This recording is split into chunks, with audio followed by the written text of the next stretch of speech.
Mga Lodi, don't skip ads po tayo. Maraming salamat sa patuloy ninyong pagsuporta. Paki-like and share naman dyan mga Lodi. At sa mga gustong mag-donate sa ating GCash or regular na load, mag-comment lang po tayo. Para patuloy tayong makapag-upload ng mga bagong kabanata. Marami pong salamat. Subaybayan natin ang kwento ng isang kabataang nangarap para sa kanyang mga mahal sa buhay. Mula sa pinakamahina tungo sa pinakamalakas. Alamin natin ang kwento ng kanyang buhay. Kabanata 1961 hanggang Kabanata 1970. Kabanata 1961. Kailangan pumunta ni Hansen sa Sky Palace, kaya sinabi niya ito kay Xi Jinping at sa iba pa. Sila ang bahala sa planet eclipse para sa kanya sa pansamantala, at nagplano sila para sa hinaharap. Hindi nag-aalala si Hansen kung paano tatagumpayan ang planet eclipse ni si Xi Jinping. Hanggat hindi nahahayag ang pagkakakilanlan ni Hansen, naroon din si siya upang protektahan ang planeta. Walang dapat mangyaring masama kay Xi Jinping at sa iba pa habang wala siya. Natatakot si Hansen na makilala siya ng mga tao sa Sky Palace. Kung malaman nila, maaaring magkaroon ng iba't ibang problema. Kinaumagahan, tinawag ni Xi Jinping ang isang barko at palihim na ipinadala si Hansen sa Sky Palace. Maraming mga kinakailangan ang Sky Palace para sa pagpasok, kaya pinapayagan lamang ang mga wastong estudyante na makapasok sa lugar. Pinayagan lamang si Hansen dahil sa kanyang koneksyon kay Yisha. Gayunpaman, wala sa kanyang mga kasama ang pinayagan. Habang papunta roon, nakaramdam ng pagkabagot si Hansen. Pinanood niya si Bubble na tumatalon pataas at pababa ng ilang sandali. Ang nilalang ay isang maasahin sa mabuti, at hindi kailanman nagmukhang nag-aalala. Bukod kay Bubble, kailangan ding iwanan ni Hansen si Little Invisible. Walang malinaw na pahintulot, hindi ka pinapayagang magdala ng ibang bagay. Kung malaman nila na nag-smuggle siya ng isang bagay, patay na siya. Dahil may deified elite doon, hindi gagawa si Hansen ng kahit na pinakamaliit na pagkilos na hindi naaayon sa batas. Malayo ang Sky Palace mula sa Narrow Moon. Tumagal ng isang buong buwan para makarating siya sa kanyang patutunguhan, sa kabila ng paggawa ng maraming hyperspace jump. Ang Sky Palace ay isang napakalaking xenogeneic space. Ang barko na ipinadala ni Yisha ay walang pahintulot na lumapag, kaya huminto ito sa isang kalapit na planeta. Matapos kumpirmahin ang pagkakakilanlan ni Hansen, nagpadala sila ng isa pang barko para sumakay si Hansen. Nang makapasok si Hansen sa Sky Palace, nakita niya ang maraming isla na lumulutang sa hangin. Langit lang ang nakikita niya saan man siya tumingin. Ang mga isla ay patuloy na lumulutang, kapwa sa itaas at sa ibaba niya. Hindi niya matansya kung gaano karami ang mga ito. Tiyak na naabisuhan ng Sky Palace tungkol sa kanyang pagdating. Nang makapasok si Hansen, isang lalaki ang sumakay patungo sa kanya sa ibabaw ng isang malaking puting ibon. "Ikaw ba si Hansen?" tanong ng lalaki, Yumoko. Napakaganda niya, at mukhang nasa edad 20 anyos. Gayunpaman, ang kanyang imahe ay nasa siren ng isang sugat sa kanyang noo. O sa tingin ni Hansen, maliit lang ang sugat. Sa mas malapitan na pagtingin, napagtanto niyang ito ay isang ikatlong mata. "Ang pangalan ko ay Hansen, ano ang pangalan mo?" Sagot ni Hansen, Yumoko rin. "Ang pangalan ko ay Thousand Feather Crane, at ako ay isang estudyante ng isa sa mga elder dito. Ipinadala ako rito ng aking master upang gabayan ka sa Sky Road." Sky Road. Akala ko pupunta tayo sa Sky Palace, naguguluhang tanong ni Hansen.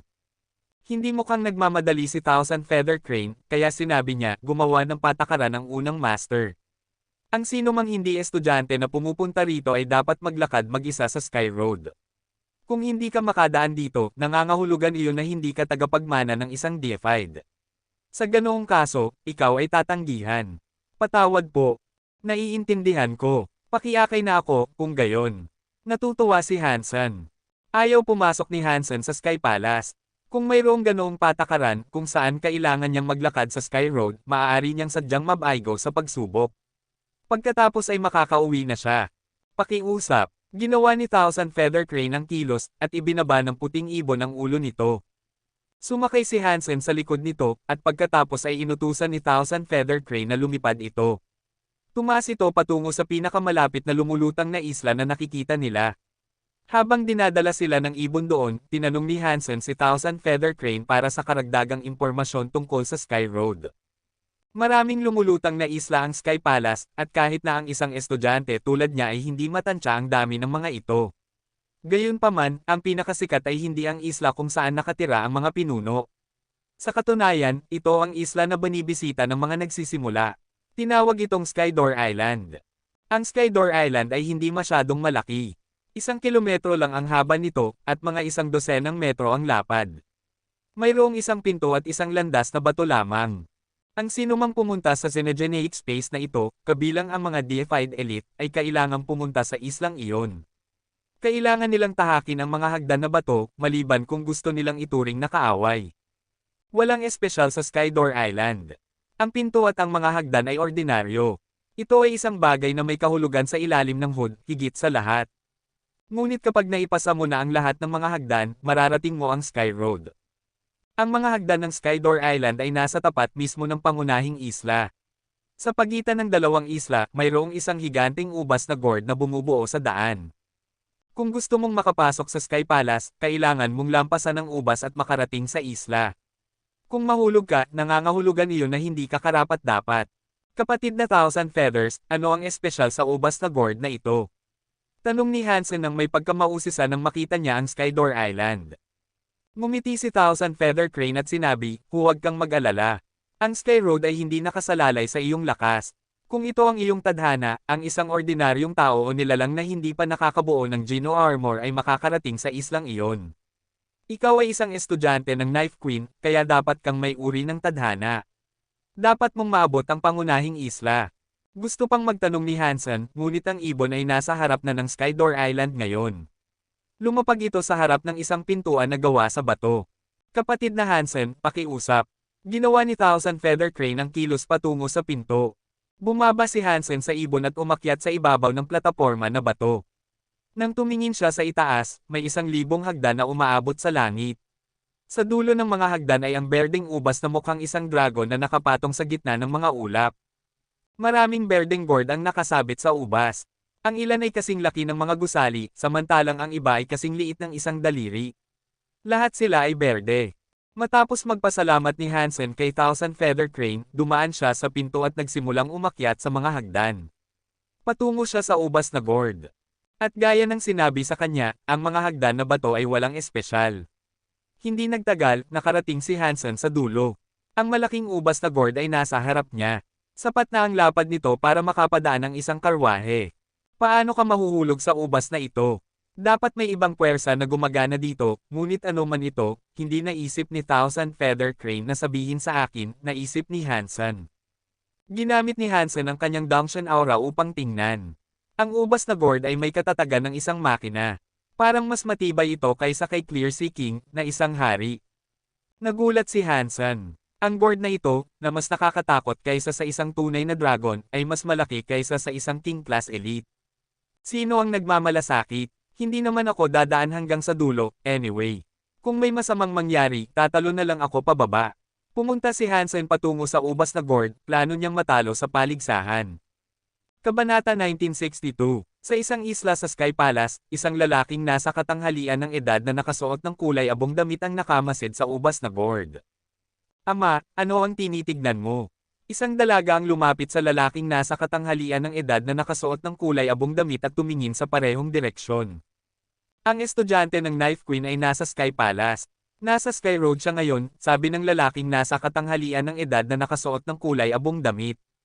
Itinaas ng dalaga ang kanyang mga labi at sinabi, ano ang kaguluhan?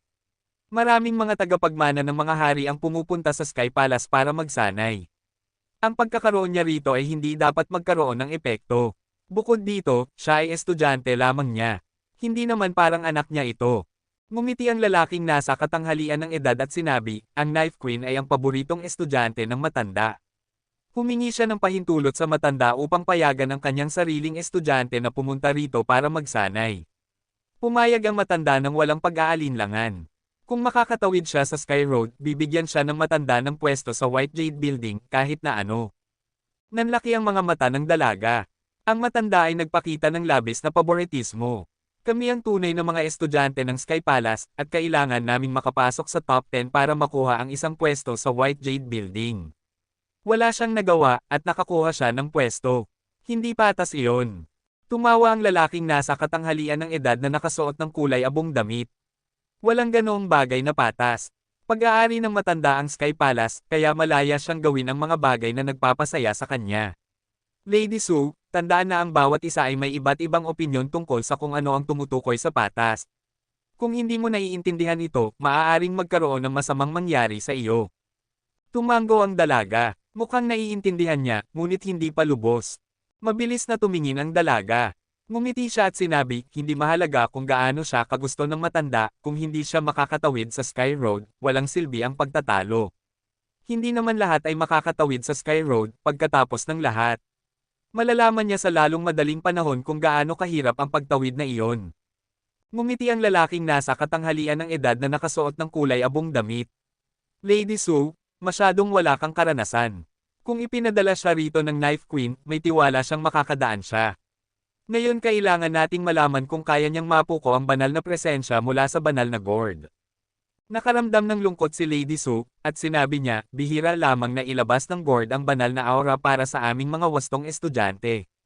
Ano ang nagpapaisip sa kanya na kaya niyang mapuko ito? Noong nakaraan, na-trigger ng Knife Queen ang banal na aura ng banal na gourd. Isa rin siyang outsider noon.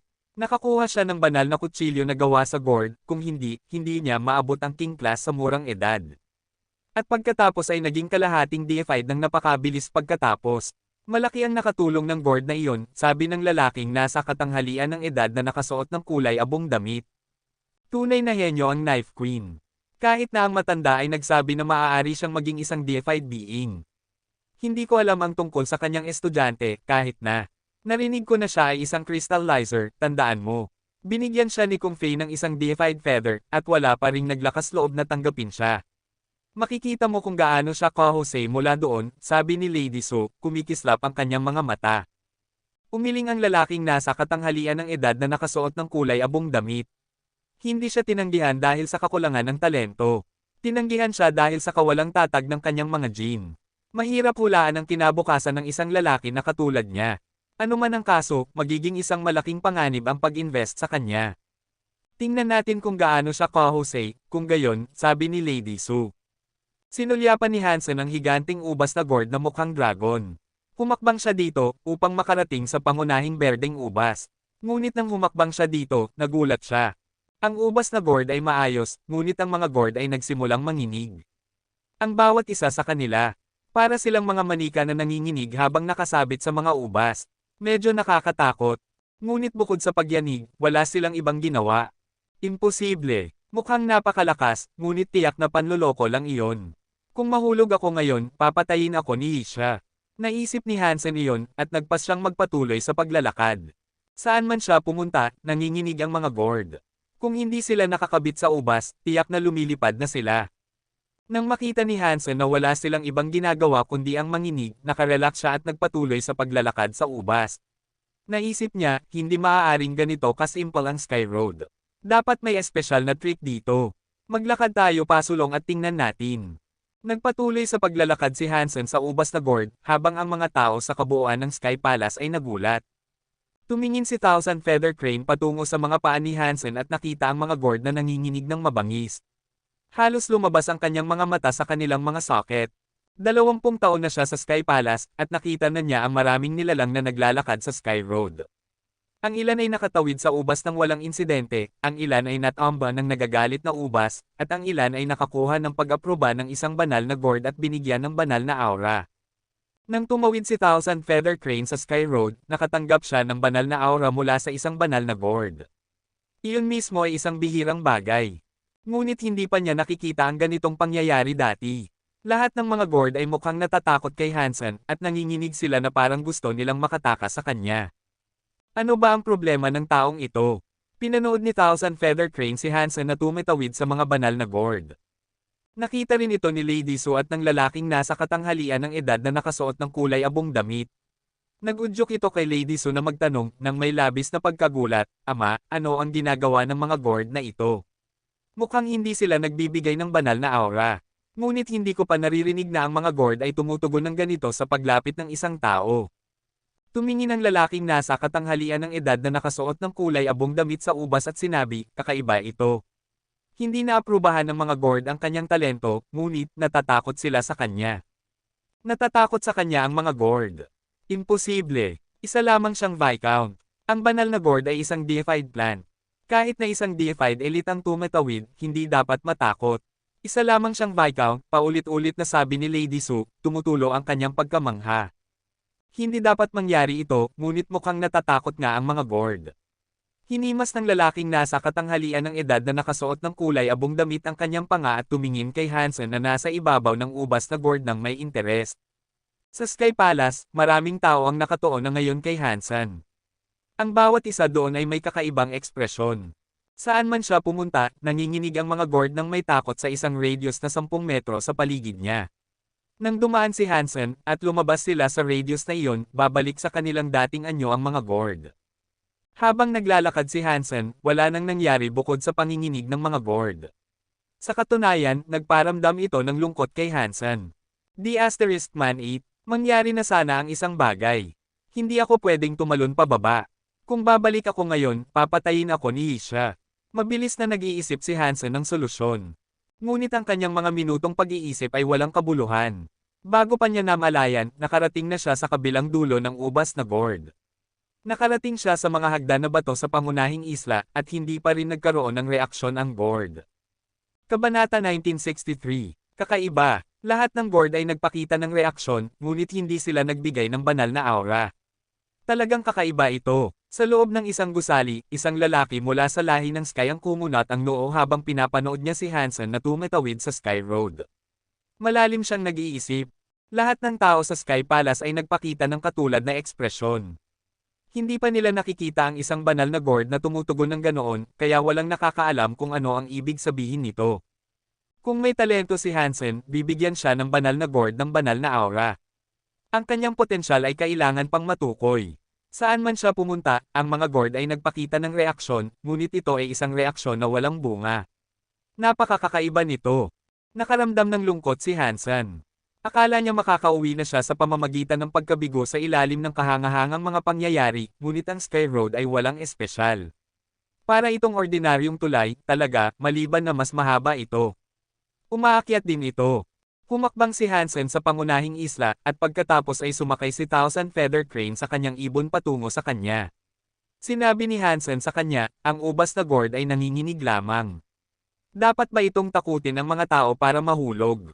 Kakaiba siyang tiningnan ni Thousand Feather Crane, at sinabi, may talento si kapatid na Hansen. Wala kang dapat katakutin. Gabi na, at hinihintay ka na ng pinuno. Umalis na tayo. Sinundan niya ito sa pamamagitan ng mga hagdan. Naglakad sila sa pagitan ng isang malawak na hanay ng mga ulap, marami sa mga ito ay may mga gusali na nakalagay sa mga ito. Para siyang nasa langit. Ang mga hagdan na gawa sa Jadestone ay umaakyat ng mataas. Nang makita ni Hansen ang wakas, nakita niya ang isang malaking palasyo. Sa unahan ay isang malaking karatula na nagsasabing, Sky Palace. Umakyat si Hansen sa hagdan, isang hakbang sa isang pagkakataon. Ang bawat hakbang na kanyang ginawa ay mas mabigat kaysa sa huli. Hindi naman dahil may trick ang mga hagdan, kundi dahil ang Sky Palace ay mukhang nakakatakot. Makakaramdam ng presyon ang mga taong nasa ibaba nito kapag umakyat. Hindi lang ito damdamin. Mayroong nadagdag ang bigat sa kanyang mga balikat. Habang papalapit siya, lalong lumalakas ito. Pinabantayan ni Thousand Feather Crane si Hansen. Ang hagdan patungo sa Sky Palace ay tinatawag na daan patungo sa langit. Ang mga mula sa lahi ng Sky ay hindi nakakaramdam ng anumang partikular na sensasyon kapag umaakyat sila sa hagdan, ngunit ang mga outsider na tumatawid sa mga hagdan na iyon ay makakaramdam ng napakalaking presyon mula sa Sky Palace. Ang presyon ay nagmula sa karatula na nagsasabing Sky Palace. Ang karatula ay ginawa ng unang pinuno ng Sky Palace. Mayroon itong kapangyarihan ng Sky Palace Outer Sky. Pinipigilan nito ang lahat ng tao. Ang mga taong may mahinang kalooban ay lubos na pipigilan, at hindi sila makakarating sa Sky Palace. Kahit na ang mga taong may malalakas na kalooban ay makakaramdam na parang naglalakad sila sa impyerno kapag tinahak nila ang daang iyon.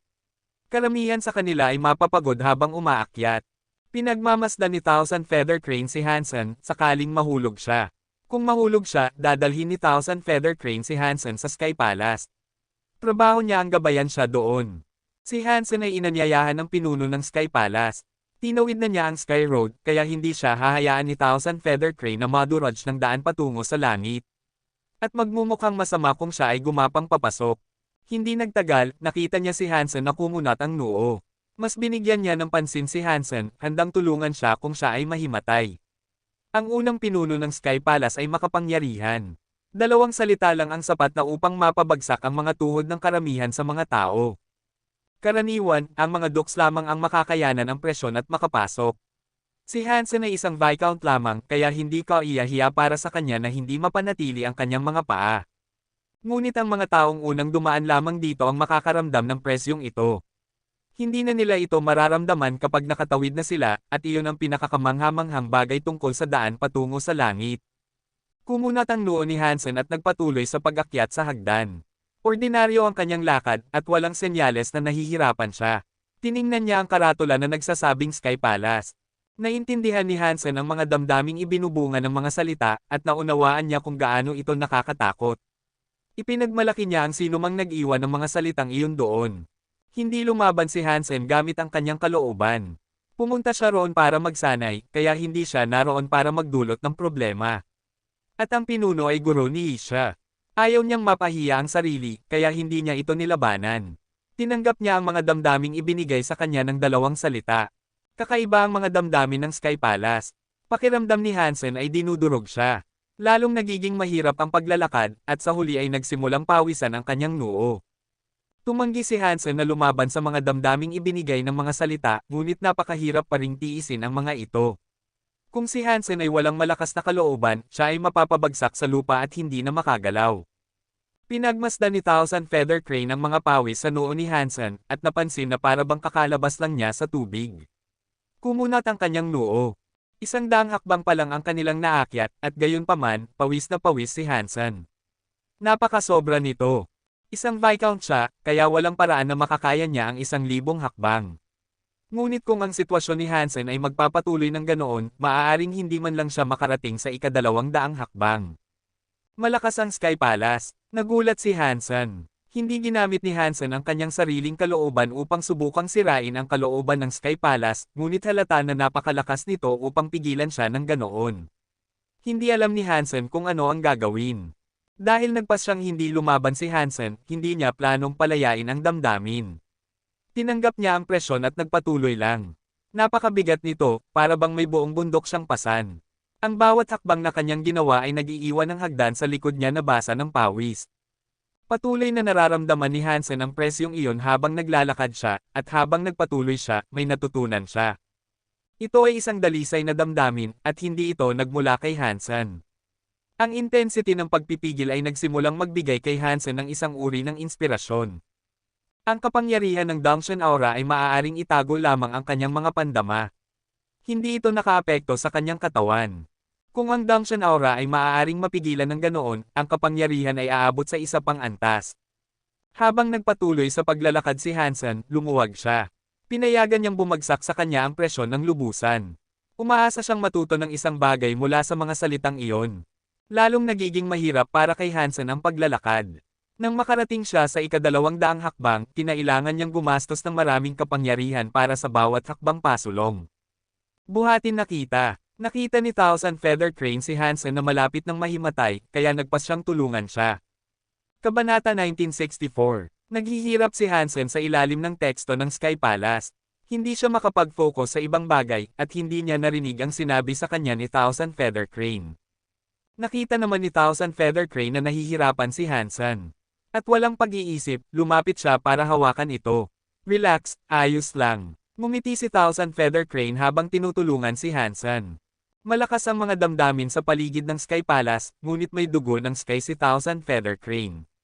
Ipinanganak siya roon, at immune siya sa kapangyarihang iyon. Madali niyang nahawakan si Hansen, dahil wala siyang naramdaman. Magiging ganito, kahit na dinudurog si Hansen. Nakita ni Thousand Feather Crane na patuloy na naglalakad si Hansen, kaya binigyan niya ito ng kanyang sariling braso para hawakan at suportahan siya. Kung mahulog siya, gagamitin ni Thousand Feather Crane ang kanyang sariling lakas. Kahit na mukhang pagod at nasasaktan si Hansen, nagawa pa rin niyang maabot ang 500 hakbang na milestone. Ngunit pagkatapos noon, hindi na makayanan ng kanyang katawan ang puwersa. Nakayuko ito. Hinailan ni Thousand Feather Crane ang kanyang braso pataas para tulungan si Hansen na maituwid. Ngunit nang gumamit siya ng lakas para buhatin si Hansen, naramdaman niya na ang bigat nito ay parang isang malaking bato. Kailangan niyang gumamit ng napakalaking puwersa para maituwid si Hansen. Relax, huwag gumamit ng lakas. Ito ay isang ilusyon, at walang tunay na presyon na bumabagsak sa iyo. Naisip ni Thousand Feather Crane na gumagamit si Hansen ng lakas dahil yakap niya ito. Hindi narinig ni Hansen ang sinabi niya. Ang nakakatakot na damdamin ay patuloy na bumagsak sa kanyang katawan, na nagparamdam sa kanya na parang may buong bundok siyang pasan. Kailangan niyang mag-focus. Hawak ni Thousand Feather Crane si Hansen habang umaakyat siya. Ang bigat sa mga braso ni Thousand Feather Crane ay lalong bumibigat, at naisip niya, mahina ang kalooban ng taong ito. Dinudurog siya, at gumagamit siya ng labis na lakas. Pagkaraan ng ilang sandali, mukhang masyadong mabigat si Hansen para kay Thousand Feather Crane para mapanatili siyang tuwid. Tiningnan niya ang katawan ni Hansen at napansin na hindi siya gumagamit ng anumang enerhiya, at hindi niya ginagamit ang kanyang sariling lakas. Kakaiba, wala siyang ginamit. Bakit siya gaanong kabigat? Dapat ay mental pressure lang ang ibibigay ng Sky Palace, at walang pisikal. Naisip ito ni Thousand Feather Crane, ngunit hindi niya maunawaan kung ano ang nangyayari. Kaya, nagpatuloy siya sa pagtulong kay Hansen. Lalong bumibigat ang katawan ni Hansen. Isang braso lang ang ginamit ni Thousand Feather Crane sa simula, ngunit ngayon ay napipilitin na siyang gumamit ng dalawa. Bukod pa rito, ito ay naging napakahirap. Hoy, ayos ka lang. Tumingin si Thousand Feather Crane kay Hansen at kumunat ang noo. Mukhang pulang-pula si Hansen, at ang kanyang mga damit ay basang-basa ng pawis. Ang kanyang paghinga ay naging napakapaos, na parang sinisimula na siyang mabulunan. Ang mga mata ni Hansen ay nanlalaki sa kanilang mga socket, at ang mga ugat ay lumalabas. Para bang ang buong katawan niya ay talagang madudurog. Hindi inaasahan ni Hansen na nang hayaan niyang pumasok ang mga damdaming ibinigay ng teksto sa kanyang katawan, ito ay magiging ganito kakilakilabot. Ngayon, magagamit lamang niya ang kanyang kalooban upang pigilan ang kanyang sarili na madurage. Ang paglalakad ng mag-isa ay talagang imposible na, sa puntong ito. Pagkatapos ng 1,000 hakbang, binuhat na siya ni Thousand Feather Crane. Wala ni Thousand Feather Crane ni isang ideya kung ano ang nangyayari. Ang mga damdamin ng Sky Palace ay makapangyarihan, ngunit hindi dapat gaanong kalakas iyon. Hindi niya napagtanto na hiniling ito ni Hansen. Sa halip na labanan ang mga damdamin, halos inanyayahan niya ang mga ito sa kanyang katawan. Walang sino man ang gumawa ng ganito kabaliw na bagay noon, kaya ito ay isang lubos na hindi inaasahang pangyayari. Nang mapagtanto ni Thousand Feather Crane kung ano ang nangyari, hindi niya alam kung paano uunlad ang mga bagay mula roon. Si Hansen ay huminto, at mukhang hindi siya gising. Binuhat ni Thousand Feather Crane si Hansen. Ang pagbuhat kay Hansen ay nagdulot ng napakalaking pagod sa kanyang mga braso, na nangangailangan ng lahat ng kanyang lakas. Mabilis na naubos ang kanyang mga braso. Hindi na niya kayang buhatin si Hansen. Kinagat ni Thousand Feather Crane ang kanyang ngipin at ibinaba si Hansen. Lumapit siya sa harap ni Hansen, pagkatapos ay ginamit ang braso ni Hansen para hilahin ang binata patungo sa kanyang likod. Matapos buhatin ni Thousand Feather Crane si Hansen sa kanyang likod, nagpatuloy siya sa paglalakad patungo sa Sky Palace. Kakaiba ang estudyante ng Knife Queen. Umabot siya sa ganoong kalunos-lunos na kalagayan sa paglalakad lang sa daan patungo sa langit. Nakaramdam ng lungkot si Thousand Feather Crane, ngunit binuhat pa rin niya si Hansen. Hinihintay ng matanda sa Sky Palace si Hansen, kaya hindi niya basta iiwanan ito at magpapatuloy ng mag-isa. Binilisan ni Thousand Feather Crane ang kanyang paglalakad habang buhat si Hansen, ngunit pagkaraan ng ilang sandali, bumagal ulit siya. Hindi naman parang gusto niyang maging mabagal, dahil lamang sa si Hansen ay kasing bigat ng isang maliit na bundok. Hindi siya makakalakad ng mabilis. Habang tumataas siya, lalong bumibigat si Hansen. Ang noo ni Thousand Feather Crane ay pinagpapawisan na. Ito ba ang kanyang daan patungo sa langit? O ito ba ang aking daan patungo sa langit? Nagpatuloy si Thousand Feather Crane sa pagbuhat kay Hansen, at hindi nagtagal, pawis na siya. Pagkatapos ng 9,000 hakbang, pulang-pula na si Thousand Feather Crane. Nabasa na ng pawis ang kanyang damit, at nawala na ang kagandahan ng kanyang mukha. Hinihingal siya ng husto. Hindi ako makapaniwala na ganito siya kabigat. Walang paraan na kaya niyang ilabas ang ganitong uri ng kapangyarihan, kung siya nga ay isang Viscount lamang. Wala man lang siyang daloy ng enerhiya. Saan nanggagaling ang magic na ito? Dahil ba ito sa mga damdaming ibinigay ng teksto ng Sky Palace? Nag-isip si Thousand Feather Crane habang naglalakad. Isang Earl si Thousand Feather Crane. Kaya niyang buhatin ang isang dragon, at tahakin ang bawat hakbang ng hindi man lang hinihingal. Ngunit ngayon, ang mga ugat ay lumalabas sa kanyang mga braso at binti. Ginagamit niya ang lahat ng kanyang lakas sa paglalakad na ito. Napakalakas ng kanyang paghinga, para bang susuka siya ng apoy. Boom! Isang puting ulap ang lumabas kay Thousand Feather Crane, parang singaw na nagmumula sa kanyang mga pores. Ang puting usok ay pagkatapos ay nag-condense, umiikot malapit sa katawan ni Thousand Feather Crane. Hindi na kayang magpatuloy ni Thousand Feather Crane gamit ang pisikal na lakas lamang, kaya ginagamit na niya ang kanyang kapangyarihan sa ulap. Mas masama pa ang kalagayan ni Hansen kaysa kay Thousand Feather Crane. May isang bagay sa loob ng kanyang katawan ang nadurog. Ang kanyang mga buto at laman ay gumuho na nagparamdam sa kanya na parang isang anorexic patient. Ang mga bahagi ng kanyang katawan na may laman ay lumubog at ang kanyang mga buto ay umungol sa gitna nito. Mababali na ang mga ito. Isang hakbang, isang hagdan. 10 hakbang ay nagdulot ng dugo at pawis. Si Thousand Feather Crane, nakikitang halos tapos na ang lahat, ay nakaramdam ng malakas na panginginig ng kanyang mga binti. Sinubukan niyang gawin ang kanyang makakaya, ngunit ang huling ilang hakbang ay gumagamit ng lahat ng kanyang lakas. Halos mahulog siya sa harap mismo ng gate. Ginamit niya ang lahat ng kanyang lakas para maipasa ito at dalhin si Hansen sa loob ng mga gate. Pagkatapos makapasok, nakaramdam ulit ng gun si Thousand Feather Crane. Halos umungol siya sa kasiyahan. Nakaramdam siya ng ginhawa, at sinabi niya, sa wakas, nandito na tayo. Sa mga hagdan sa pagitan ng mga ulap, walang nakakita kung ano ang nangyayari. Ngunit nang makapasok si Thousand Feather Crane, nakita ng mga tao na binuhat niya si Hansen. At lahat sila ay nagulat. Hanggat umiiral ang Sky Palace, walang sino man ang nabubuhat ng ganoon dati. Kabanata 1965. Tinahak ni Hansen ang mga hagdan na yari sa langit na Jade, at alam ng lahat na kailangan siyang buhatin ni Thousand Feather Crane papasok sa Sky Palace. Napakakakaiba nito. Halos mawala ng malay si Hansen nang dalhin siya sa loob. Nagpatuloy si Thousand Feather Crane sa pagbuhat sa kanya hanggang sa makarating sila sa pinuno ng Sky Palace. Si Hansen ay pumapasok at lumalabas ng kamalayan. Hindi niya nakita kung ano ang itsura ng pinuno ng Sky Palace, ngunit dinala siya pabalik ni Thousand Feather Crane. Ang kakaibang pangyayaring ito ay hindi pa nangyayari noon, kaya maraming talakayan ang naganap tungkol sa pangyayari. Ito ang unang pagkakataon na nakilala ng matanda ang isang taong binuhat papasok. Narinig ko na ang kanyang sariling balbas ay yumuko sa pagkagulat. Paano niya nagawang tahakin ang daan patungo sa langit ng ganoon? Natatangi ang lalaking iyon. O mas takot. Haha, kahit gaano pa siya kakilakilabot, tinanggap pa rin siya ng matanda. Nagawa pa rin niyang makuha ang isang pwesto sa White Jade Building. Mapalad siya na estudyante ng Knife Queen. Oo naman, iginagalang ng matanda ang Knife Queen, at napakahusay niya talaga. Talagang tinatrato siya ng matanda bilang isang wastong estudyante. Mukhang kakaiba na kukuha siya ng isang estudyante na kasing kakaiba ng kanyang kinuha. Natulog si Hansen ng diretsyo ng 24 na oras. Pagkatapos noon, ganap na siyang gumaling na. Nawala na ang mga damdamin ng pagpipigil. Pagkagising niya, nakita niya ang kanyang sarili na nakahiga sa isang kama na yari sa jade. Walang laman ang silid, pagdating sa dekorasyon. Ito ay isang bahay na bato na may kama na yari sa jade, isang mesa na bato, at 4 na upuan na bato.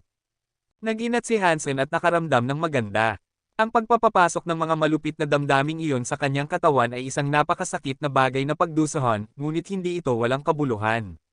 Hindi naunawaan ni Hansen kung paano gagawing solid ang kanyang Dangshan Aura, ngunit may mahalagang bagay pa rin siyang natutunan mula sa pagtanggap ng damdaming iyon. Nang mapigilan si Hansen ng Jade Turtle Spell, ang Dangshan Aura ay nag-simulate sa mga gawain ng teknik. Kaya niya natanggal ang spell. Mula noon, madalas na ginagamit ni Hansen ang spell. Ginamit niya ang Dangshan Aura upang pag-aralan ito, ngunit ang kapangyarihan ng spell ay napakakomplikado. Mahirap para sa kanya na matutunan ang mga gawain nito, at kaunti lang ang kanyang progreso. Ngunit nang pumasok ang Sky Palace sa kanyang katawan habang nasa hagdan siya, naramdaman niya na may pagkakatulad ito sa Jade Turtle Spell. Ang Sky Palace ay nagbigay lamang ng damdamin ng hindi naglalapat ng anumang solidong bagay, at ang daloy ng enerhiya ng Jade Turtle Spell ay napakahirap na lubos na maunawaan. Ngunit nang ihambing ang dalawa, binuksan nito ang isipan ni Hansen. Naramdaman niya ang saya. Habang lalong natututo siya, napansin niya na may pagkakatulad din ito sa coin. Sa pamamagitan ng patuloy na pagsusuri sa mga kasanayan, nakakakuha siya ng mas maraming kaalaman. Habang nararamdaman pa rin niya ang kaunting pagpipigil, kinuha ni Hansen ang Jade Turtle Spell at ginamit ang Dangshan Aura upang sumisid. Sinubukan niyang matuto ng isang bagay mula sa spell, upang makumpirma ang kanyang mga teorya. Umupo si Hansen sa kama na yari sa Jade habang tinitingnan niya ang Jade Turtle Spell.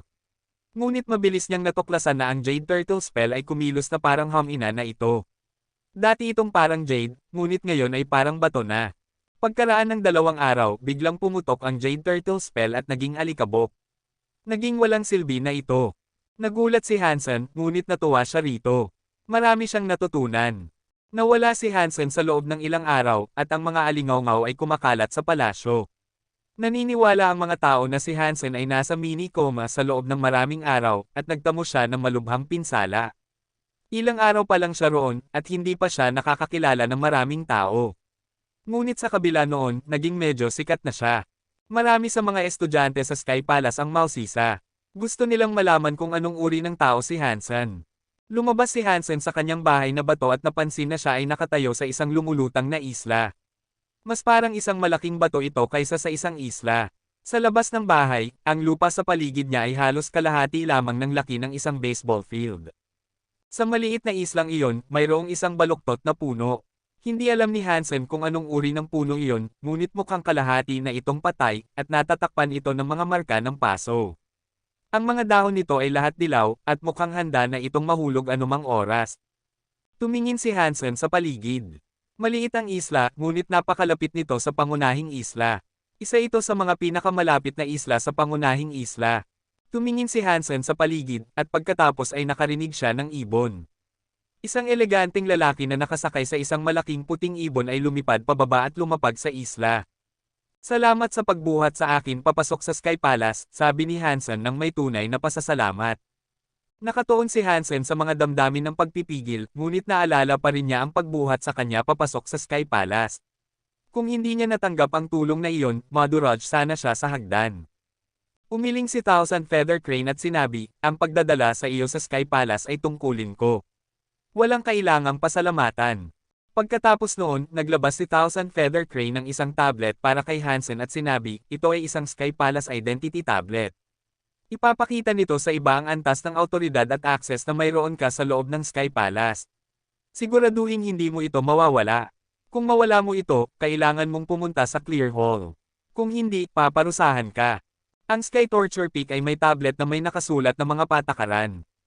Dapat kang pumunta at tingnan, para hindi mo sinasadyang ma-violate ang mga patakaran, sabi ni Thousand Feather Crane.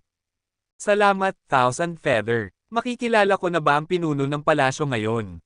Inilagay ni Hansen ang tablet. Nakita ka na ng pinuno, hindi mo na kailangang makita siya. Binigyan ka na niya ng pahintulot na pumunta sa White Jade Jing. Ang iyong identity tablet ay magpapahintulot sa iyo na magsanay doon. Makakatulong ito sa iyo. Nasaan ang White Jade Jing? Tanong ni Hansen. Tinuro ni Thousand Feather Crane ang identity tablet ni Hansen. Ang White Jade Jing ay may 12 palapag at 5 lungsod. Kung ang mga anghel doon ay hahawakan ng aking ulo, lalago ang aking buhok. Ang White Jade Jing ay isang lugar para sa pagsasanay. Ang pagbibigay lamang ng pahintulot na pumunta roon ay isang mataas na karangalan. Kailangan mong magsanay ng husto doon, at huwag sayangin ang maringal na pagkakataong ito. Sumakay si Thousand Feather Crane sa kanyang puting ibon para umalis. Thousand Feather, saan ka pupunta? Mabilis na tanong ni Hansen. Magsasanay ako sa White Jade Jing. Sagot ni Thousand Feather Crane. Mahusay, hindi ko alam ang daan doon. Pwede mo ba akong dalhin? Sabi ni Hansen, habang mabilis na sumakay sa ibon. Mukhang nalulungkot si Thousand Feather Crane, ngunit wala siyang sinabi. Inilipad niya ang malaking puting ibon patungo sa isa sa mga lumulutang na isla. Ang ganda ng Sky Palace. Kung ito ay nasa Alliance, ito ay magiging isang magandang lugar para sa mga turista. Nakakita si Hansen ng napakaraming kakaibang tanawin at mga gusaling mukhang nasa langit. Kabanata 1966. Ang bukas na kalangitan ay umaabot hanggang sa kayapang makita ni Hansen, kapwa sa itaas at sa ibaba ng Sky Palace. Ang mga isla ay lumulutang na magkakasama sa gitna ng tila walang katapusang dagat ng langit. Nakaupo si Hansen sa ibon ni Thousand Feather Crane at hinahangaan ang tanawin. Pagkatapos ng isang oras na paglalakbay, ang puting ibon ay bumaba sa isang partikular na isla. Ang isla ay nasa pagitan ng mga ulap, kaya medyo hinaramgan ang kanilang paningin. Gayunpaman, ang malinaw na nakikita ay ang 12 tore na yari sa jade na tumataas sa gitna ng mga ulap. Lumapag ang puting ibon sa isla, at bumaba sina Thousand Feather Crane at Hansen. Napansin niya na ang buong isla ay yari sa jade, ngunit hindi ito mukhang gawa ng tao. Pumunta si Thousand Feather Crane patungo sa White Jade Building. Nang tumingin si Hansen doon, nakita niya itong kumikinang. Halos hindi niya makita ang 12 White Jade Buildings mula sa himpapawid. Nang siya ay nakatayo na sa isla, ang nakikita niya lamang ay ang isa sa kanila sa harap niya. Ang iba pang 11 ay wala kahit saan. Ang bawat White Jade Building ay binubuo ng 7 palapag. Mula sa kinatatayuan niya, nakikita niya na ang mga istrukturang kristal ay protektado ng liwanag. Tulad ng isla, ang jade ay hindi mukhang gawa ng tao. Para bang ipinanganak na ganoon. Thousand Feather, sino ang lumikha ng White Jade Building? Tanong ni Hansen habang naglalakad. Sumagot si Thousand Feather Crane, ang White Jade Jing ay may 12 gusali at 5 lungsod. Umiiral na ito bago pa matuklasan ang Xenogeneic Space. Kusa silang tumubo rito, sa halip na itayo ng mga tao tulad mo at ko. Kamangha-manghang ito. Interesado si Hansen sa White Jade Jing. Pareho silang dumating sa harap ng gusali. Walang mga gwardya sa paligid. Binuksan ni Thousand Feather Crane ang pinto at pumasok. Nadidismaya si Hansen, at sinabi niya, akala ko ang White Jade Jing ay isang lugar na hindi marami ang pinapayagang makapasok. Bakit walang mga gwardya? Sino man ay maaaring pumasok. Malamig na sinabi ni Thousand Feather Crane, hindi mo ba nakita ang 2 hayop na yari sa jade sa labas ng pinto? Makakapasok ka dahil mayroon kang tablet. Kung wala ka nito, kanin na sana kita ngayon. Kung wala kang tablet, hindi ka makakapasok sa lugar na ito. Naiintindihan ko na. Ngayon naalala ni Hansen ang pares ng 3 metrong taas na hayop na yari sa jade. Mukha silang kirin, na ang isa ay nakatayo sa bawat gilid ng gusali. Akala niya patay na sila, ngunit buhay pala sila. Wala nang sinabi si Thousand Feather Crane, at nagpatuloy sa paglalakad. Tinitingnan ni Hansen ang gusali, ngunit wala siyang nakita sa loob. Mayroong ilang hakbang lamang na umaakyat sa ikalawang palapag. Si Hansen, nakikitang umaakyat si Thousand Feather Crane sa hagdan, ay sumunod. Ang ikalawang palapag ay kapareho ng huli, walang laman ito. May isa pang hagdan lamang na umaakyat sa ikatlong palapag. Naisip ni Hansen na kakaiba ito, kaya nagtanong siya, bakit walang laman sa loob ng gusaling ito? Ano ang mga benepisyo sa pagsasanay dito? Lumapit si Thousand Feather Crane sa susunod na hagdan at sinabi, hindi pa oras para mabuksan ang White Jade Jing. Kaya wala rito. Ang White Jade Tower ay may 7 palapag. Habang tumataas ka, mas maraming Jade Air ang matatanggap mo. Ikaw ay isang Viscount, kaya ang pagsasanay sa ikatlong palapag ay dapat na mahusay. Kung kaya mong kunin ang Jade Air dito, makakataas ka pa. Pagkatapos noon, umakyat si Thousand Feather Crane sa ikatlong palapag. Sumunod si Hansen. Sa ikatlong palapag, mayroon na sa wakas na makikita. May ilang kabataang Sky ang nakaupo. Walang nagsasalita at walang nag-uusap. Ang ilang kabataan, nang makita si Thousand Feather Crane, ay tumayo at nagsabi, pagbati, Tio Crane. Tumanggaw si Thousand Feather Crane at nagpatuloy sa pag-akyat sa ika-4 na palapag. Kakaiba nilang tiningnan si Hansen, na para bang siya ay isang estranghero. Hindi nila alam kung siya ang estudyante ng Knife Queen na kakapasok lang. May isa sa kanila na nakakakilala kay Hansen. Si Lady Su kasama ang lalaking nasa katanghalian ng edad na nakasuot ng kulay abong damit. Ang kanyang buong pangalan ay Yun Sui. Si Lady Su ang tawag sa kanya ng kanyang pamilya. Ang mga mata ni Yun Sui ay ngumiti na parang buwan. Umupo siya sa sulok, tumingin kay Hansen, at naisip, paano niya nagawang pumunta rito. Siya ang unang taong kailangang buhatin papasok sa Sky Palace. Interesado ang ibang mga Sky kay Hansen dahil hindi gaanong outsider ang pinapayagang makapasok sa White Jade Jing. At hindi pa nila narinig ang sino man na nakakuha ng pahintulot pagkatapos na mabuhat papasok. Isang binata ang lumapit kay Hansen at nagsabi, ang pangalan ko ay Yun Fei, ako ay isang estudyante ng isa sa siyam na upuan. Saan ka galing? Hindi ako estudyante ng Sky Palace. Ang aking guro ay si Knife Queen, sabi ni Hansen. Ikaw si Hansen. Ang taong kailangang hilahin papasok dito. Gulat na sigaw ni Yun Fei. Tinitigan ng ibang mga tao si Hansen na parang hayop sa zoo. Oo, ako nga si Hansen. Umiling si Hansen. Wala siyang pakialam sa iniisip nila sa kanya. Pare, ang galing mo. Mula nang makuha ng Sky ang lugar na ito, ikaw ang unang taong kailangang buhatin papasok. Paano mo nagawa iyon? Tumawa si Yun Fei habang tinatapik ang balikat ni Hansen. Aksidente iyon, natatakot ako. Walang kailangang magselos. Tumawa si Hansen. Nakita ni na Yunfei at ng ibang Sky na si Hansen ay may mahinahong ugali at handang magbiro, kaya nag-usap sila ng ilang sandali. Ang mga elite lamang ng Sky ang pinapayagang makapasok sa White Jade Jing. Walang alitan sa kanila, kaya masaya silang nag-usap sa isa't isa. Ngunit nanunood lamang si Yunsuyi. Hindi siya nakilahok. Nakikitang nakikipag-usap si Hansen sa kanila, naisip niya, mukhang mabait siya, ngunit mahina ang kanyang kalooban. Bakit kaya handang tanggapin ng Knife Queen ang isang estudyante na katulad nito? Hindi man lang siya isa sa mga rebate. Pagkatapos mag-usap ng ilang sandali, biglang sinabi ni Yunfei, tapos na ang oras. Mag-usap na lang tayo mamaya. Pagkatapos noon, humanap ang bawat isa ng lugar para umupo. Alam ni Hansen na ang White Jade Jing ay magbubukas na, kaya humanap din siya ng lugar para umupo. Ang tore na yari sa Jade ay walang alikabok. Ang sahig na yari sa Jade ay makinis at malamig. Nakaramdam si Hansen ng malamig na hangin na pumapasok sa kanyang katawan habang nakaupo siya. Habang umiikot ang malamig na hangin sa paligid ni Hansen, ang Jade Stone sa gitna ng sahig ay nagsimulang maglabas ng puting usok. Ang puting usok ay lumawak sa silid, kumikinang habang umaandar. Puno nito ang bawat sulok ng hangin. Ginamit ng bawat isa ang kanilang mga kapangyarihan upang sipsipin ang usok mula sa Jade na lumilikha ng maliliit na vortex sa paligid nila. Tinatanong na niya sila tungkol sa White Jade Tower habang nag-uusap sila, kaya alam niya na dapat niyang gamitin ang kanyang Geno Art upang sipsipin ang Jade Air. Bigla, nakaramdam si Hansen ng malamig na enerhiya na pumapasok sa kanyang katawan. Kabanata 1967. Kamangha-manghang pakiramdam iyon. Para bang maraming maliliit na ice cube ang natutunaw sa paligid niya.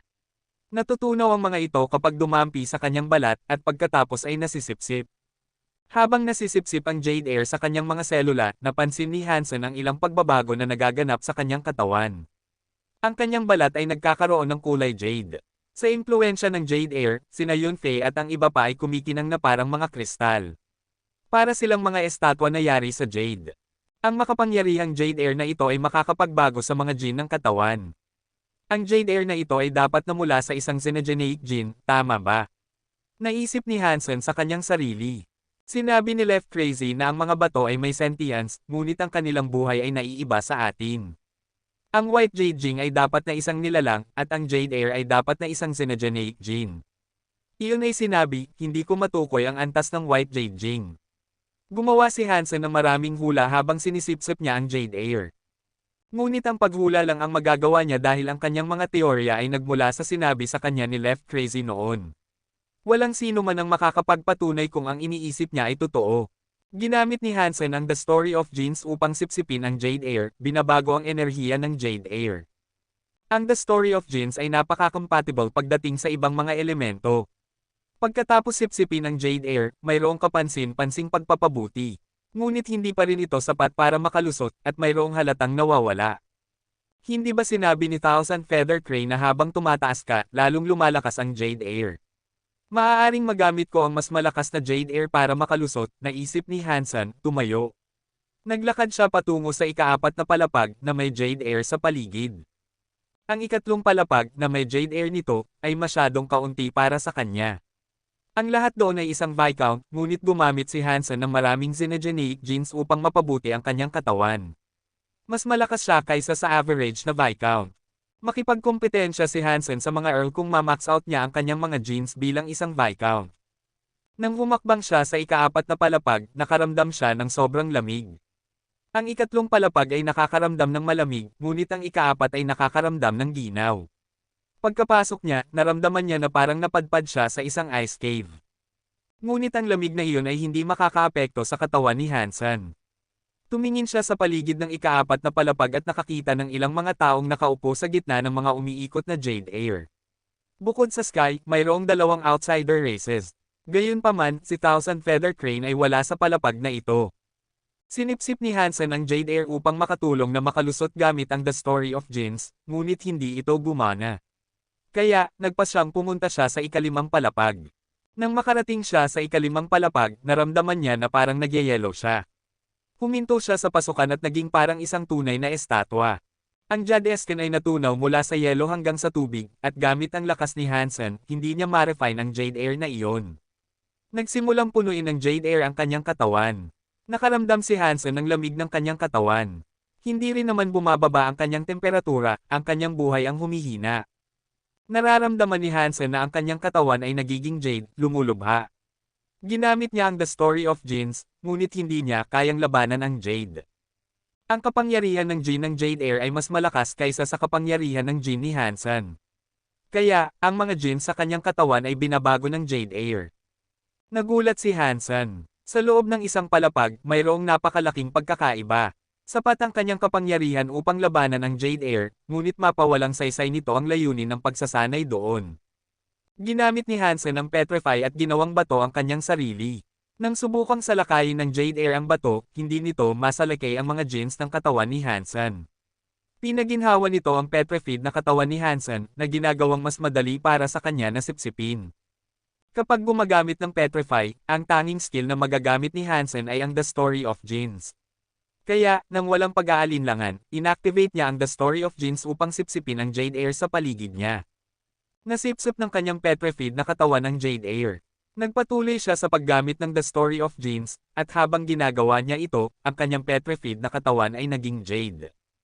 Ang makapangyarihang Jade Air ay patuloy na sumusubok na makalusot at itaas siya sa Earl class. Ngunit paulit-ulit, may pumipigil sa kanya at nagpapabagsak sa proseso. Napakalakas ng hangin, ngunit sa ilang kadahilanan, hindi nito siya madala sa huling yugto. Pagkaraan ng 2 oras, nawala ang Jade Air. At nang mawala ito, tinihil ni Hansen ang paggamit ng Petrify. Nakaramdam siya ng kakilakilabot. Ganoon kalakas ang Jade Air, at hindi pa rin sapat para makalusot gamit ang The Story of Genes. Ano ang kailangan kong gawin para maging isang Earl? Nakaramdam ng lungkot si Hansen. Nakita ng mga tao sa ika-5 palapag ang isang estranghero, tinitingnan nila si Hansen. Napansin nila na hindi siya mula sa sky, at mas kakaiba iyon. Hindi alam ng mga taong iyon kung sino si Hansen, at hindi nila inaasahan na ang isang Viscount ay makakasama nila sa ika-5 palapag kapag sumabog ang Jade Air.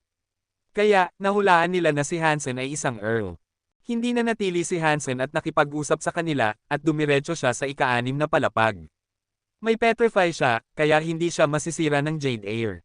Kung ang Jade Air sa ika-5 palapag ay hindi makatulong sa akin na makalusot, kailangan kong magpatuloy.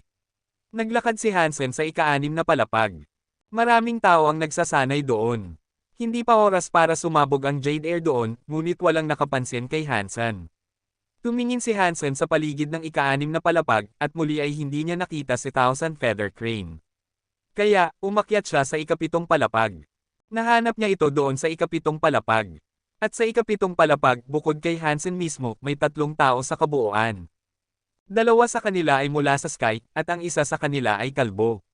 May 9 na nunal siya sa kanyang ulo, kaya siya ay mula sa Buddha. Mukhang bata pa siya, tulad ni Speechless. Kaya, mahirap sigurong maabot ang puntong ito sa edad niya. Siya ang pinakamahusay sa mga Earl, dahil karamihan sa mga Earl ay hindi makakataas sa ika-5 palapag. Sa 2 sky, ang isa sa kanila ay si Thousand Feather Crane. Ang isa pang sky ay isang batang babae na hindi kilala ni Hansen. Tumingin si Hansen sa kanila, at tiningnan din nila si Hansen. Kapatid na Han, bakit hindi ka nagsasanay doon sa ibaba? Bakit ka pumunta rito? Tanong ni Thousand Feather Crane. Bago pa makasagot si Hansen, tiningnan ng batang babaeng sky si Hansen at sinabi, ikaw ang estudyante ni Knife Queen na si Han. Nakita ni Hansen kung gaano siya natatakot, at alam niya kung ano ang sasabihin nito sa lalong madaling panahon. Ngumiti siya at sinabi sa kanya, oo. Ako si Hansen, na dinala ni Thousand Feather Crane. Kabanata 1968, narinig siya ng babae at ngumiti. Nakakatawa ka. Ang pangalan ko ay Yun Susang. Ako ay isang estudyante ng 10th Elder. Pwede mo akong tawaging senior. Pagbati, senior yon? Sabi ni Hansen, biglang nakaramdam na parang nasa paaralan ulit siya. Magandang pakiramdam iyon. Tinuro ni Yun Susang ang lalaking Buddha at sinabi, ang pangalan niya ay First Day. Ipinadala siya ng Buddha rito para mag-aral sa Sky Palace, tulad mo. Amitabha, pagbati, Ginoohan. Yumuko si First Day kay Hansen. Hindi gusto ni Hansen ang mga Buddha, ngunit hindi niya iniisip na ang bawat isa sa kanila ay isang masamang tao. Hindi niya kilala si First Day, kaya wala siyang agarang dahilan para kamuhian ang lalaki. Iyon ay sinabi, gusto pa rin niyang iwasan na maging kaibigan si First Day. Pagkatapos ng mga pagpapakilala, humarap si Hansen kay Thousand Feather Crane. Thousand Feather, akala ko sinabi mo na may 12 White Jade Buildings. Ngunit isa lang ang nakita ko. Kung hindi makakamit ni Hansen ang isang pagbabago sa ikapitong palapag, naisip niya na baka kailangan niya ng isang lugar na may mas malakas na Jade Air. May 12 gusali at 5 lungsod sa White Jade Jing. Karamihan sa mga tao ay nakakakita lamang ng 12 White Jade Buildings, hindi ang 5 lungsod. Dahil dito, isa lang ang kanilang mapupuntahan. Kung gusto mong makapasok sa iba, kailangan mo munang maunawaan ang ibang mga tore, sabi ni Thousand Feather Crane. Ano ang dapat matutunan? Tanong ni Hansen. Hindi ko alam. Isa lang itong dapat mong matutunan. Mahirap ipaliwanag. Ngunit sa tingin ko dapat kang magsanay sa ikatlo o ikaapat na palapag. Maaari mong simulan ang pag-iisip tungkol sa paglipat kapag naabot mo na ang ikalima o ikaanim na palapag, sabi ni Thousand Feather Crane. Gusto pang magsalita ni Hansen, ngunit biglang may pumasok sa ikapitong palapag. Si Yonsui iyon. Nagkita na sila sa ikatlong palapag. Si Yonsui, nang makita si Hansen, ay nagulat. Nang dumaan ang Jade Air, nawala si Hansen. Naniniwala siya na hindi niya ito nakayanan, kaya nagpas siyang umalis. Hindi niya inaasahan na si Hansen ay nakarating na sa tuktok, naghahanap kay Thousand Feather Crane. Sui, ipapakilala kita. Ito ang estudyante ni Knife Queen na si Hansen. Hinailan ni Yunsusang si Yonsui at ngumiti. Nakilala ko na siya, doon sa ibaba, sagot ni Yonsui. Magkapatid sina Yonsui at Yunsusang. Sila ang mga tagapagmana ng 10th Elder. May dugo si Yonsui, habang si Yunsusang ay isang stepdaughter. Si Yunsusang ay anak ng 7th Elder, ngunit namatay na ito. Kinupkop si Yunsusang ng ama ni Yonsui noong bata pa siya. Si Thousand Feather Crane ay isang estudyante rin ng 10th Elder, kaya malapit siya sa mga kapatid na yon. Maganda ang relasyon ng mga kapatid na kasing ganda ng anumang tunay na magkakapatid. Dahil may kaunting oras pa bago muling mabuksan ang White Jade Jing, dumating si Yonsui para makipag-usap kay Yunsusang at magpalipis ng oras. Tinatanong ni Hansen si Thousand Feather Crane, Thousand Feather, mausisa ako sa Jade Air ng ibang 12 gusali. Mas malakas ba ang mga ito? Bago pa ito makasagot, sinabi ni Yonsui, hindi lang sila mas malakas. May espiritu sila. Kung hindi ka man lang Earl, mamamatay ka roon. Huwag mong isiping pumunta sa ibang lugar. Manatili ka na lang dito at magsanay. Kaya kung maging Earl na ako, makakapunta na ako sa ibang 12 gusali. Tanong ni Hansen. Kailangan mong maunawaan ang kaalaman ng mga White Jade Buildings. Doon mo lang makikita ang ibang mga gusali sa likod nito, sabi ni Yonsui.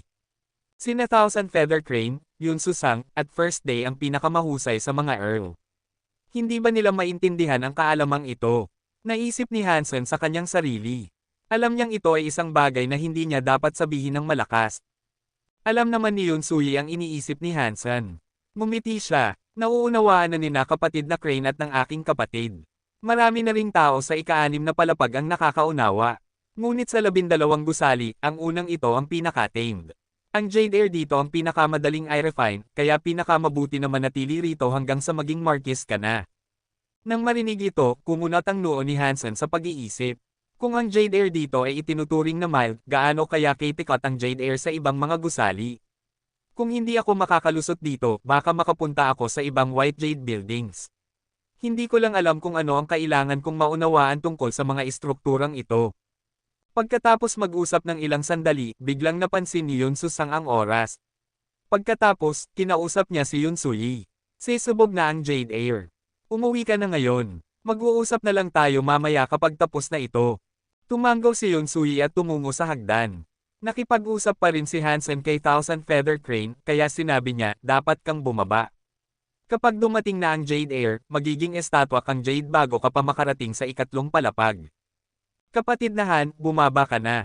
Mag-uusap na lang tayo mamaya, sabi ni Thousand Feather Crane. Hindi ako bababa. Gusto kong magsanay dito, sabi ni Hansen. Lahat ng mga tao ay tumingin kay Hansen.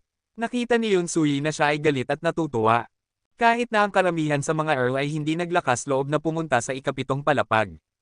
Ang aking kapatid at si kapatid na Crane lamang na parehong may talento at mas malakas kaysa sa average na Earl ang naglakas loob na magsanay dito. Hindi mo ba nakita ang maraming Earl doon sa ika-6 na palapag?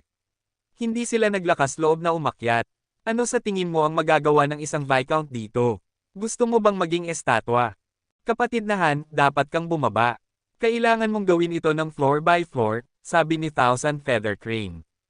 Tumawa si Hansen at sinabi, ang aking mga kasanayan ay maxed out na. Kailangan ko ang Jade Air ng ikapitong palapag para makalusot. Huwag kang mag-alala. Makakalaban ko ang Jade Air dito. Magiging ayos lang ako. Magsasalita pa sana si Yun Suyi, ngunit pinigilan siya ni Yun Sushang. Suyi, umalis ka na. Malapit nang sumabog ang Jade Air, at huli na para umalis ka kapag nangyari na iyon. Umalis si Yun Suyi sa ikapitong palapag at mabilis na bumaba sa hagdan. Patuloy siyang lumilingon, ngunit hindi niya nakita si Hansen na sumusunod sa kanya. Ang taong ito ay hindi malakas, ngunit ambisyoso siya. Kailangan siyang buhati ni kapatid na Crane pababa, ulit, naisip ni Yun Suyi sa kanyang sarili. Sinubukan ni na Thousand Feather Crane at Yun Sushang na kumbansihin si Hansen, ngunit hindi naman sila talaga magkaibigan. Kung gusto ni Hansen na manatili ng ganoon, hindi sila magmamakaawa laban sa ideya. Ngumiti si Thousand Feather Crane ng mapait at umiling. Kung hindi makayanan ni Hansen ang puwersa, bubuhitin niya ito pababa. Hindi niya hahayaang gawing estatwa ni Jade Air si Hansen at patayin ito. Humanap si Hansen ng lugar na mas malapit kay Thousand Feather Crane. Kakaiba siyang tiningnan ni First Day, at ninitian siya ni Hansen. Mukhang nahihiya si First Day, at pagkatapos ay tumalikod. Ang interesting nitong First Day Buddha. Napakabata at napakalakas niya. Maaaring kasing husay niya si Seven Spirit. Ngunit ang kanyang isipan ay parang bata pa rin, naisip ni Hansen. Pagkatapos, ang mga dingding na yari sa Jade ay nagsimulang maglabas ng Jade Air. Kabanata 1969. Ang Jade Air ng ikapitong palapag ay umagos na parang likido. Kitang-kita ito sa hangin. Ginamit ni Hansen ang Petrify para gawing bato ang kanyang laman, kaya hindi niya ito gaanong naramdaman nang dumampi ang Jade Air sa kanyang katawan. Ginamit niya ang The Story of Jin's para sipsipin ang Jade Air. Sina Thousand Feather Crane, Yun Sushang, at First Day ay lahat ay tumingin kay Hansen. Ang average na Earl ay hindi makakayanan ang Jade Air ng ikapitong palapag, at si Hansen ay isang Viscount lamang. Malaki ang posibilidad na siya ay maging estatwa ng Jade. Naghanda si Thousand Feather Crane na buhatin si Hansen sa sandaling mukhang nasa problema na siya. Ngunit nagulat ang tatlo sa kanila nang gawing bato ni Hansen ang kanyang sarili. Ang Jade Air ay hindi gaanong nakaapekto sa katawan ni Hansen, at habang pinapanood nila, sinimula na niya itong sipsipin. Nakakagulat iyon. Ano ang Geno Art na iyon? Maaari nitong hayaang makayanan ng isang Viscount ang Jade Air sa ikapitong palapag. Nagulat si Yun Sushang. Bahagyang natisod si Thousand Feather Crane habang sumasagot. Mukhang isang uri ng petrifying Geno Art, ngunit kahit gaano pa ito kalakas, hindi dapat maging ganito kaepektibo sa isang Viscount. Ang Geno Art na iyon ay hindi maaaring isang simpleng petrification. Dapat ito ay isang Geno Art na binigay sa kanya ni Knife Queen. Hindi matagal na pinagmasdan ng tatlo si Hansen. Curious pa rin sila, ngunit kailangan nilang mag-focus sa kanilang sariling pagsasanay. Ang Jade Air ng ikapitong palapag ay hindi makasasakit kay Hansen habang siya ay naging bato. Matapos niyang gamitin ang Petrify, ang kanyang katawan ay may malaking compatibility sa Jade Air, kaya madaling sipsipin. Ang Jade Air ay sumugod sa katawan ni Hansen na parang tubig. Ginamit niya ang The Story of Jin's nang may pag-asa na makakalusot siya dito. Automatikong lumitaw ang spell armor sa paligid ng katawan ni Hansen at binalot siya. Ang armor ay kumikinang ng kakaibang liwanag, at kakaibang mga simbolo ang lumitaw sa kabuuan nito. Nakakatakot iyon. Nakita ng tatlo ang paggalaw sa paligid ni Hansen, at nang tignan nila siya, lumalim ang kanilang pagkagulat. Magiging Earl siya rito. Kumain si Hansen ng maraming butil ng Galaxy Sand. Nasa bingit na siya ng pagiging Earl, ngunit kulang siya ng trigger. Tatapusin ng Jade Air ang sinimula ng Galaxy Sand. Ang Galaxy Sand ay isang puro na Xenogeneic Gene Essence, at maaari itong sipsipin kaagad. Ang Jade Air ay parang ore, kahit na. Kailangan itong pagtrabahuhan at i-refine bago sipsipin. Kapag sinisipsip ng mga ordinaryong nobles ang Jade Air, karamihan dito ay masasayang at maibabalik sa silid. Kaunting Jade Air lamang ang talagang masisipsip at mapoproseso ng kanilang mga katawan. Ang Galaxy Sand ay maaaring gamitin ng mga low-tier nobles nang walang side effects, kaya ayos lang na gumamit siya ng gaanong dami. Ngunit ang pagtanggap ng masyadong maraming Jade Air ng sabay-sabay ay maaaring makapinsala sa katawan ng isang tao. Sa kabutihang palad, ayaw sipsipin ni Hansen ang Jade Air. Gusto niya lang gamitin ang kapangyarihan ng Jade Air para makalusot. Hindi mahalaga kung ito ay na-refine o hindi, kailangan niya lang ang lakas nito. Ang Jade Air sa ikapitong palapag ay sapat na kalakas. Ang mga alon ay humampas sa threshold ng kanyang katawan na nag-activate sa kapangyarihan ng spell.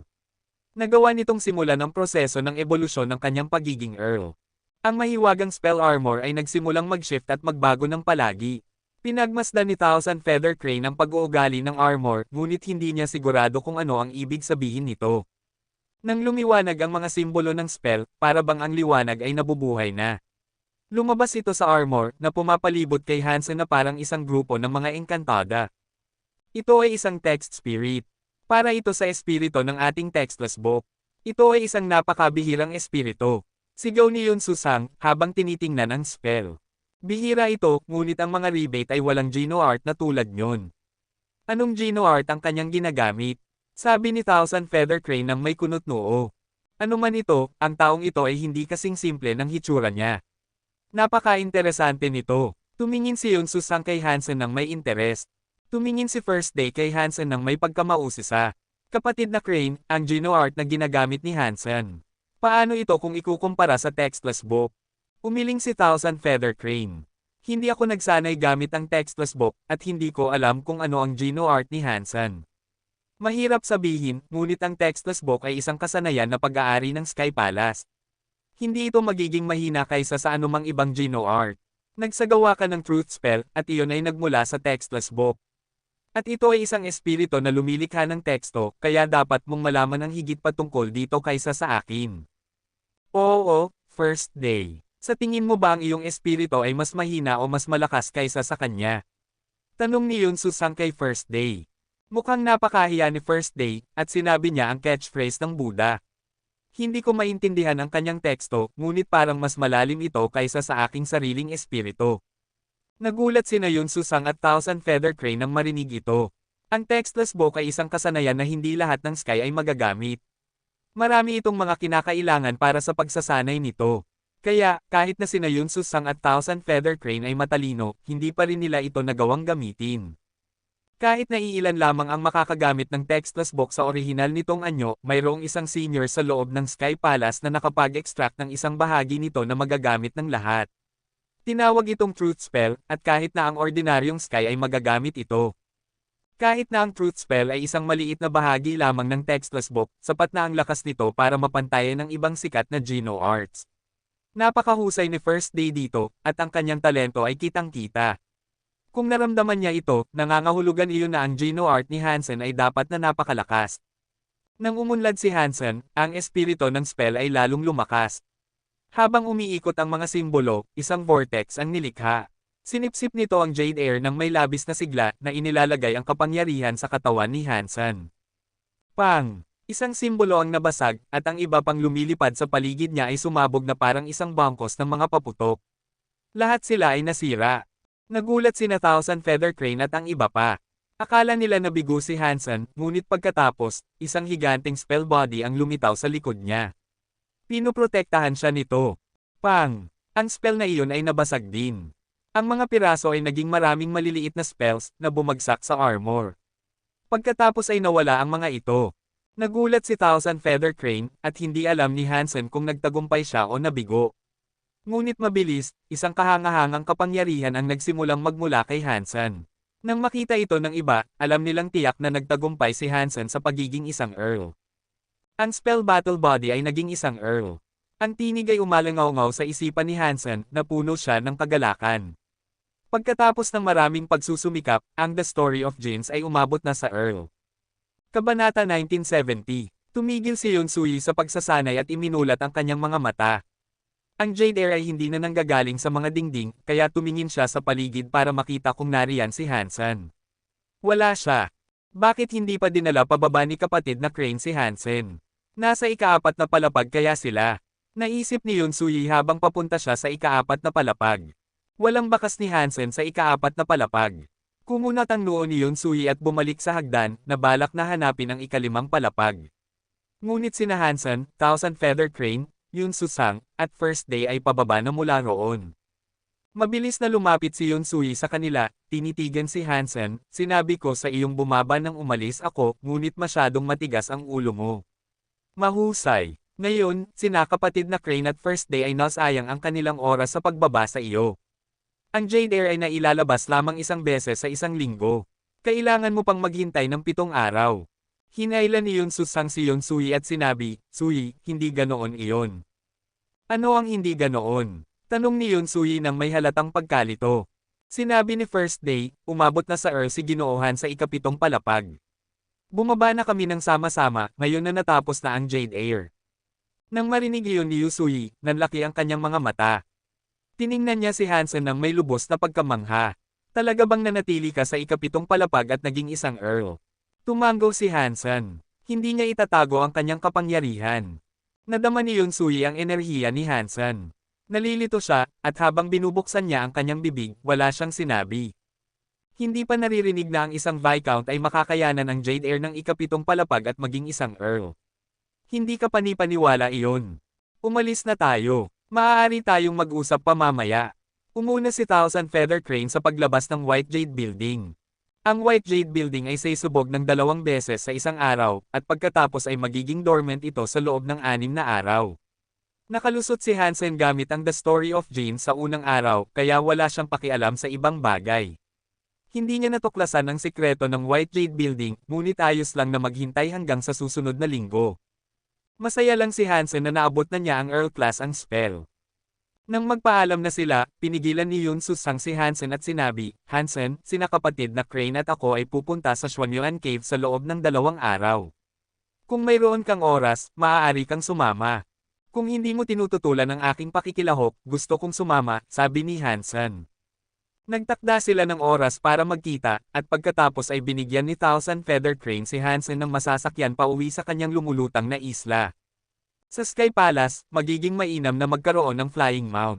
Magiging mas maginhawa ito para sa iyo, kahit na hindi ka mismo makakalipad, sabi ni Thousand Feather Crane habang isinasakay si Hansen. Saan ako makakahanap ng flying mount?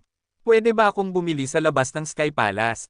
Naisip ni Hansen na kung hahayaan nilang magdala siya ng Xenogeneic, maaari niyang tawagin si Little Star. Umiling si Thousand Feather Crane. Walang nilalang mula sa labas ang makakapasok dito, ngunit mayroon tayong Xenogeneic Island para palagwin ang mga ito. Maaari kang bumili ng flying mount doon. Kung para lamang sa paglalakbay, kahit na Baron class ay gagana. Hindi ito magiging mahal, ngunit mas mainam kung mamuhunan ka sa isa na Viscount. Tinatanong ni Hansen ang lokasyon ng Xenogeneic Island na iyon, at pagkatapos ay umalis si Thousand Feather Crane. Bumalik si Hansen sa kanyang silid at tinawag si Spell, nakakataas lang. Gusto niyang makita kung paano ito nagbago. Lumitaw si Spell sa kanyang anyong babae. Lumipad siya sa kamay ni Hansen at naging puting sniper rifle. Nang gamitin ni Hansen ang kanyang isipan, ang puting sniper ay nagbago. Naging isang sandata na yari sa puting metal na mukhang rocket launcher. The Asterisk Man. May ika-4 na yugto ito. Ang bawat isa ay mas mahusay kaysa sa huli. Sobrang saya ni Hansen. Ngunit hindi masusubukan ni Hansen ang kapangyarihan nito sa bahay na bato, kaya inilagay niya ito. Gumawa siya ng isang spell na may kapangyarihan dito. Maghahanap ako ng lugar para subukan ng rocket launcher mamaya. Ano ang ginagawa ng kapangyarihan ng spell na ito? Naisip ni Hansen. Pagkatapos magpahinga ng ilang sandali, nagplano si Hansen na pumunta upang suriin ang mga patakaran ng Sky Palace. Ayaw niyang hindi sinasadyang lumabag sa isang patakaran.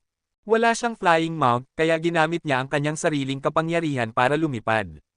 Sa kabutihang palad, siya ay Earl Class na. Ang kapangyarihan ni Spell ay napakalakas bilang resulta, at sapat na ito para dalhin si Hansen sa lumulutang na isla na may tablet. Binasa ni Hansen ang mga patakaran at sinubukang kabisaduhin ang mga ito. Saan man siya pumunta, ang pag-alam sa mga patakaran ay laging mahalaga sa kanya. Ang pag-alam sa mga patakaran ay nangangahulugan na maaari siyang kumilos. At kapag nakakilala siya ng mga bagong tao, hindi siya makikita bilang isang kaaway. Ang pag-alam sa mga patakaran ay minsan ay nangangahulugan na maaari siyang makatanggap ng hindi inaasahang tulong. Maraming mga patakaran sa Sky Palace. Kahit na naaalala ni Hansen ang lahat ng ito, ginugugol pa rin niya ang kanyang oras upang kabisaduhin ang bawat isa. Tumingin siya sa paligid ng kaunti, at pagkatapos, isang Xenogeneic na mukhang tigre ay lumapag sa harap ni Hansen. Si Yun Sui ay nasa likod nito, at tumalon siya sa harap niya. Sui, nandito ka ba para basahin ang mga patakaran? Tanong ni Hansen sa kanya. Ngumiti si Yun Sui at sinabi, ipinanganak ako sa Sky Palace, at maraming beses ko nang nabasa ang mga patakaran. Gayunpaman, napaparusahan pa rin ako.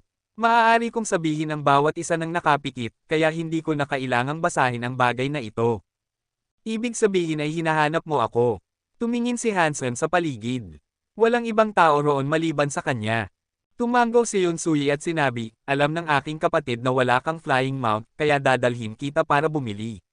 Ang pamilya yun ay mahusay sa pagpapalaki ng mga Xenogeneics, kaya mayroon tayong shop sa Xenogeneic Island. Maaari kitang bigyan ng discount. Salamat, sagot ni Hansen. Umalis na tayo. Mukhang medyo excited si Yonsui. Pakiusap, maghintay ka ng kaunti, hindi ko pa tapos ang mga patakaran. Bumalik si Hansen sa pagbabasa ng mga patakaran na nakasulat sa tablet. Naghintay si Yonsui, napapansin kung gaano maingat na binabasa ni Hansen ang mga ito. Totoo ba siya? Naghihintay ako rito, at nakatuon pa rin siya sa pagbabasa ng tablet.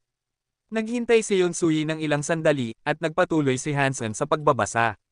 Nakaramdam siya ng lungkot. Siya ang anak ng 10th Elder.